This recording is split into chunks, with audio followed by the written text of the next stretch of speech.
Hello, my name is Farshad Khairi and this is my project 2.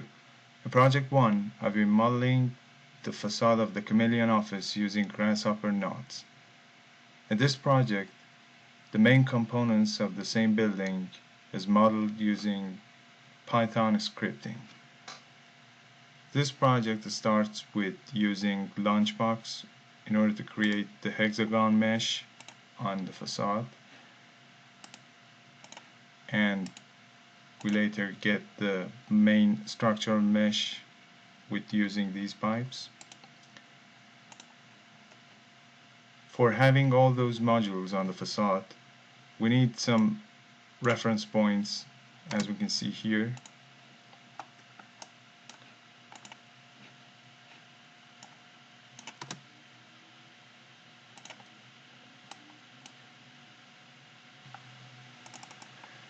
So after defining the parameters, we're going to have this function, which is basically creating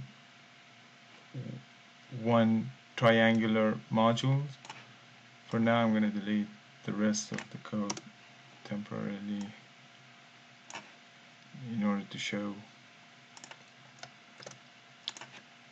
different steps here. So we first create this rectangular surface based on the reference points that we got from the grasshopper, and then we're gonna scale it and move it to get this surface as the opening, and then we're gonna have these cables which is extruded based on the normal of the surface and with the radius of the defined pipe. And finally we will have this form including all those cables and structures needed for one triangular module. So I've already copied all the code here. I'm going to paste it here. And then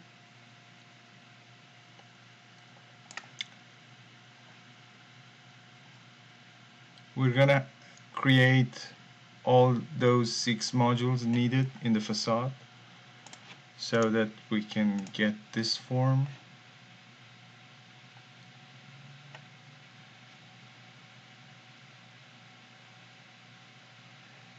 And now we need to copy this form all along the surface and fill out the edges. So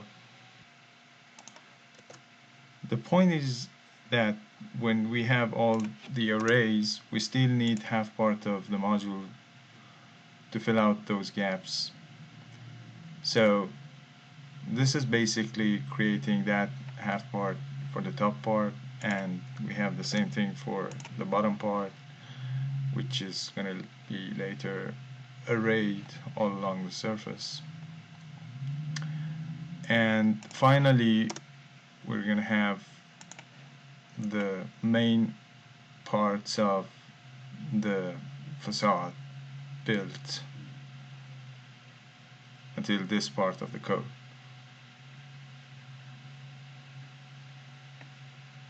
So as you can see,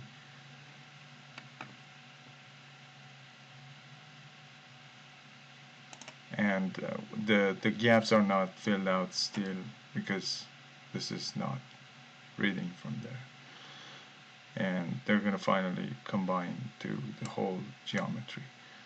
So the last step is to fill out these corner edges. So we define the 3 points for the similar function that we had at the beginning for the whole module, but it's a little bit different, so we didn't use exactly the same thing, and we will get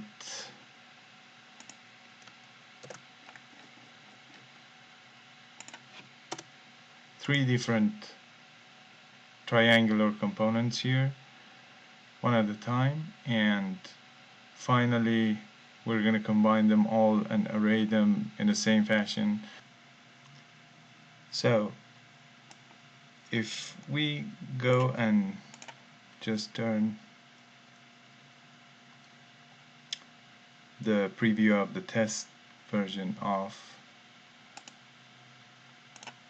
instead turn on all the modules that we've got up to now, we will get something that fits all the surface. And we also have the structure, some structural parts from the grasshopper. So we now have this facade, and we can actually have the random settings if we want. For example, if we want to have another opening scale for, let's say, the first module, we're gonna put 0 for the X and Y, and we're gonna assign the value that we want, and we will see the change in the opening of this specific module. But the point is that the number that we put here, we should have the same amount before this number in order to make this part of the code, and we can see the update here, in order to make this part of the code be able to read what we want. The second step is to optimize the facade using Galapagos genetic algorithm, and in the parameters that has been defined for the optimization is not all the parameters like the UV number of divisions, but it's just the opening scale and the protrusion, and the protrusion which just says how protruded these modules are going to be, as shown here. So the Galapagos is the changing those two parameters, and the fitness function here is the combination of spatial daylight autonomy and annual sun exposure, and so that we can have a fair judgment about the daylight performance of the building by taking account both of these daylight availability and glare metrics. This is the results of Galapagos after 37 populations. So we can see that it's fairly converged to a reasonably acceptable result. And finally, this is a comparison between the best case in first population and the best case in last population, which verifies the result of the GA. Thank you.